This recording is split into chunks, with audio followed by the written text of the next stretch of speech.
Bueno, yo empecé, primero estudié magisterio y así empecé a dar clase con chicos pequeños, luego con chicos de 14 y 16 años.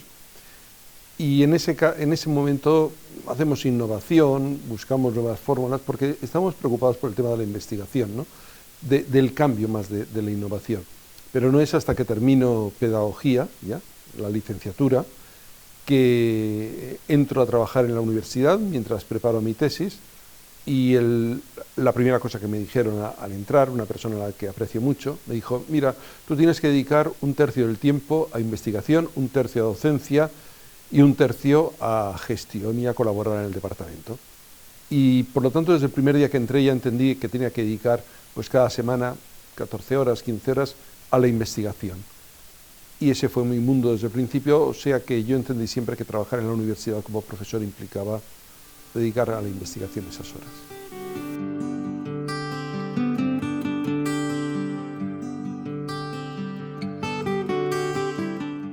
Si tuviera que destacar qué es lo que más me ha aportado el trabajo como investigador en la vida académica, yo creo que es una mirada crítica ante todo lo que hago, mi propia actuación como docente y la reflexión sobre ella.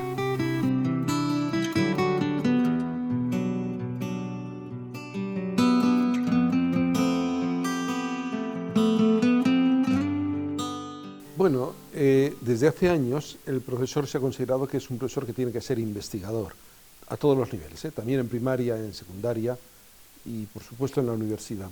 Pero yo creo que son dos situaciones diferentes. En el caso de la universidad tenemos que pensar más en el tema de que realmente el profesor de universidad está al nivel más alto de docencia, por lo tanto lo que enseña no puede ser lo que ya se sabe, sino lo que en ese momento se está sabiendo. Un profesor de universidad, sobre todo si trabaja ya con alumnos de posgrado, no trabaja sobre los manuales de lo que todos conocemos, sino que es el que está descubriendo lo que nosotros ahora estamos empezando a conocer. Por lo tanto, su docencia se eleva a un nivel mayor. En cambio, en los niveles de primaria, de infantil, de secundaria, yo creo que tiene otro sentido que es muy interesante y es muy importante. Y tendemos a pensar que existen unas soluciones que ya están hechas, pero la docencia es muy compleja y no existen soluciones a priori. Cada día es un nuevo descubrir, cada año es un nuevo volver a experimentar. Es como cuando Google dice que todos sus productos están en fase beta, porque están en fase de continuo desarrollo.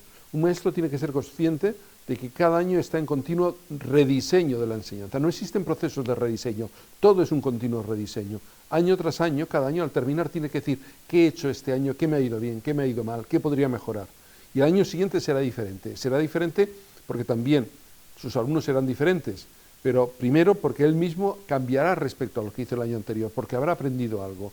Así que como la sociedad cambia, los alumnos cambian, pero el mismo profesor aprende de su docencia, cada año tiene que ser diferente. Ese es el sentido del profesor investigador, que es el profesor que reflexiona sobre su acción docente.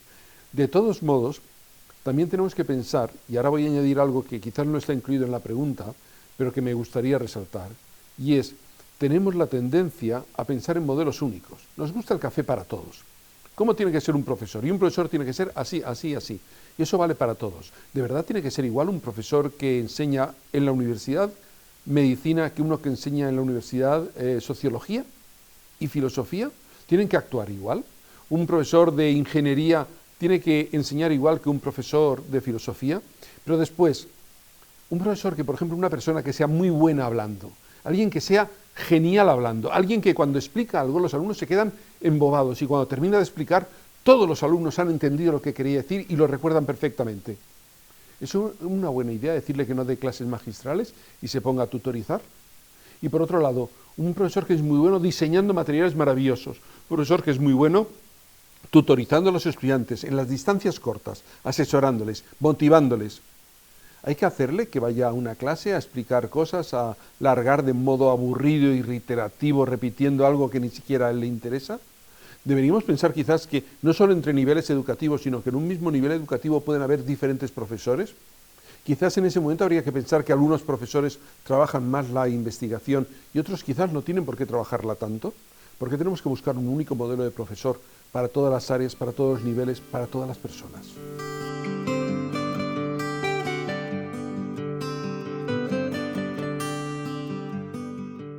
Cuando me preguntan qué aporta la investigación a un educador, a un maestro, a un profesor, creo que la pregunta puede entenderse de dos formas. ¿Qué aporta a un docente el hecho de investigar o qué aporta la investigación educativa a un docente? Los resultados de la investigación educativa. La investigación, el hecho de investigar a un docente le aporta una mirada un poco más crítica, una mayor reflexión sobre lo que hace, tener en consideración aspectos en los que de modo intuitivo no nos fijamos, ser más riguroso al analizar los procesos que suceden en clase. Pero la segunda interpretación, la de qué aporta la investigación educativa a un docente, le aporta todo. Es extraordinario cómo los docentes, los profesores, apenas leen sobre los resultados de la investigación educativa.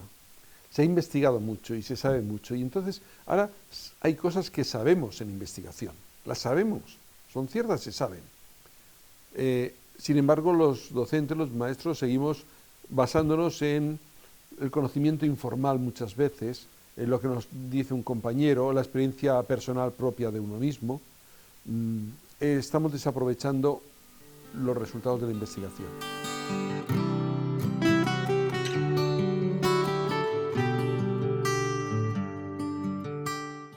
Bueno, la competencia para ser investigador y para hacer investigación es como la competencia docente, no es una cosa simple, sino que es algo muy complejo que incluye conocimientos de métodos y de técnicas de investigación, conocimientos sobre los contenidos de la investigación dentro del área en la que trabaje y también el conocimiento de investigaciones anteriores. Todo eso es lo que debería conocer un docente para poder hacer investigación. Debería poseer habilidades en el uso de las técnicas de investigación, pero pensemos que la investigación abarca muchas técnicas muy diferentes, muchos métodos muy diferentes.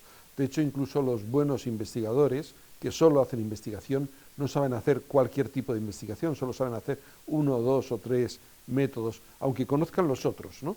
Por lo tanto, un maestro no se le puede pedir que conozca todos los métodos. Por ejemplo, podría conocer la investigación basada en el diseño y utilizar esta metodología sistemáticamente, ¿no?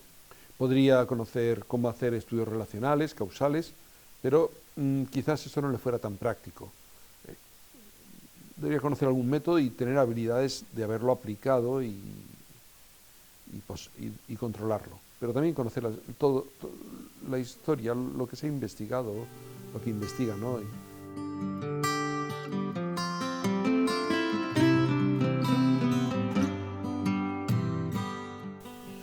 Yo no creo que suceda en el proceso educativo nada de modo automático cuando el docente no desarrolla competencias comunicativas, pero investigadoras.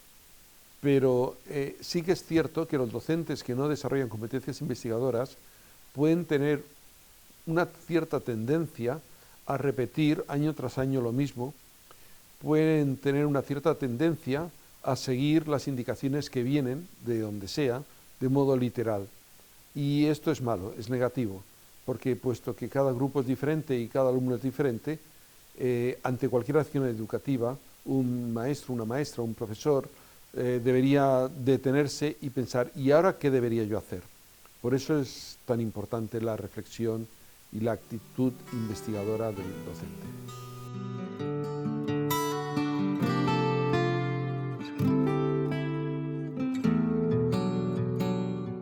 Cuando me preguntan cómo se puede organizar un docente, una maestra, un maestro, para que pueda simultanear todo lo que se le está pidiendo, me acuerdo a veces de algo que mi esposa me dice cuando me hace una pregunta y yo le respondo, es que no lo sé.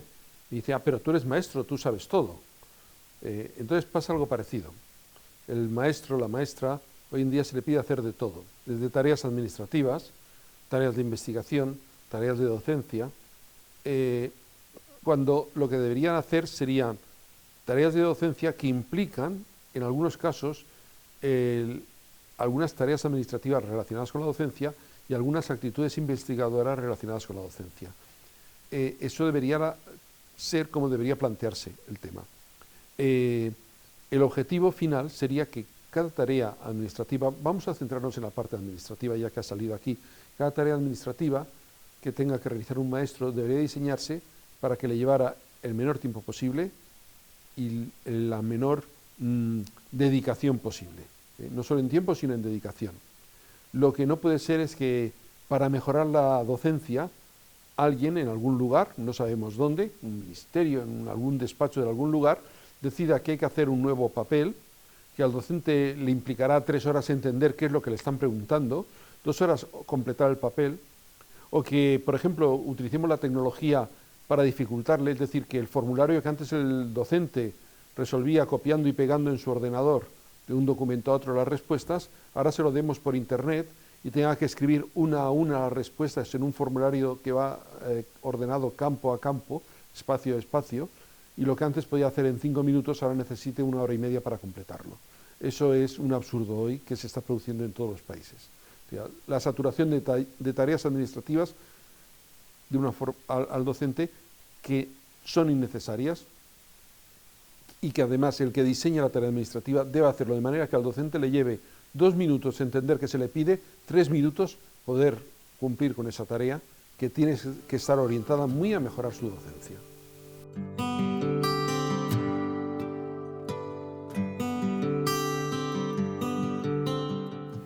Para saber qué temáticas debería trabajar un docente que es investigador, profesor que reflexiona sobre su trabajo en primaria, secundaria, yo partiría de lo que sabemos sobre qué es lo que más influye en los aprendizajes. Y lo que sabemos es que lo que más influye en cómo aprende un niño, una niña, lo que más influye, pero por una gran diferencia, es el maestro, la maestra. Es lo que más influye. No importa el método, no importa la tecnología. El maestro puede hacer que un alumno aprenda mucho o aprenda poco. Lo segundo que influye, no tanto, pero influye algo, es el método que utilice ese maestro. Es decir, 2 maestros que fueran iguales, el mismo maestro que trabajara en 2 grupos, usar un método u otro provoca diferentes resultados de aprendizaje. Lo último que influye muy poco son, por ejemplo, las tecnologías, los medios que se utilizan. Pues a partir de ahí, un maestro que quisiera, que introdujera la investigación como parte de su quehacer docente, el primer objeto de investigación debería ser él mismo. ¿Qué hace? Por ejemplo, grabarse las sesiones de clase y analizarlas en equipo con otros compañeros. Sería un trabajo de investigación fundamental que deberían realizar todos los maestros. Cómo mejorar la propia acción docente del maestro. Después los métodos y luego cómo integrar los medios, las tecnologías, de acuerdo con las necesidades, por supuesto son absolutamente necesarias, ¿no?, de la sociedad en la que vivimos, adaptándose a la metodología y a su propia forma de ser como maestro.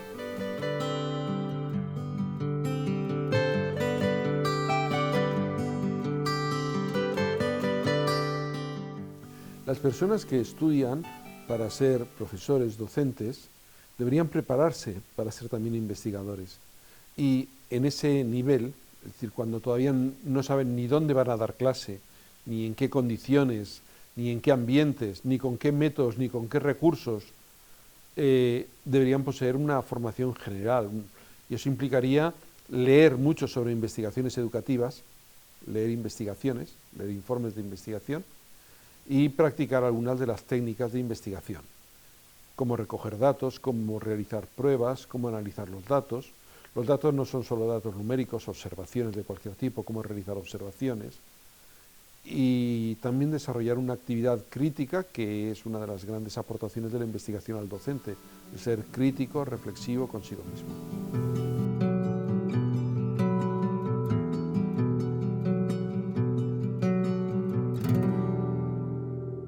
Los docentes hoy tienen que trabajar en red. Esto les ayudará no solamente a mejorar su docencia, sino a mejorar su investigación, a dar a conocer más los resultados de su investigación, a conocer los resultados de otros compañeros, las experiencias de otros compañeros. Pero esto es en red, es decir, no estamos hablando de una asociación de docentes, no estamos hablando de una comunidad de prácticas, no No estamos hablando de un equipo de docentes, de un centro. Estamos hablando de redes. Y las redes se caracterizan porque son modos de conectarse de bordes difusos, donde la pertenencia o no pertenencia a la red es muy difusa, uno entra, sale de la red. Y se caracterizan porque hay múltiples redes. La forma más sencilla de verla es ahora sacar el teléfono móvil y ver en el WhatsApp. Veremos inmediatamente que hay varias listas. Hay una lista que es de la familia, hay una lista que es de compañeros del trabajo, hay una lista que es de antiguos compañeros de la escuela, hay una lista de los que van juntos a ver los partidos de fútbol. Cada una de esas listas es una red. El maestro también, la maestra, conforma redes y está en una red, por ejemplo, con los compañeros del centro para solucionar problemas que se den dentro de su comunidad educativa. Pero también está en una red de otros profesores que están dando esa materia o ese nivel educativo en todo el país para solucionar problemas relacionados con temas, por ejemplo, administrativos desde el ministerio que les llegan, pero puede estar en otra red de profesores que utilizan el mismo método docente o que investigan sobre los mismos contenidos. Y a lo mejor esa red supera el ámbito nacional. En realidad los ámbitos son casi artificiales ya. Nosotros debemos pensar en términos globales. Una red puede conformarse, por ejemplo, por profesores de la UNED de Costa Rica. Y mañana está incluido un profesor de Perú o un profesor de Chile y no pasa nada. Es decir, las redes son difusas, son flexibles, son dinámicas, van cambiando. Y eso es muy importante para el profesor, para el docente, para aprender y para compartir sus conocimientos.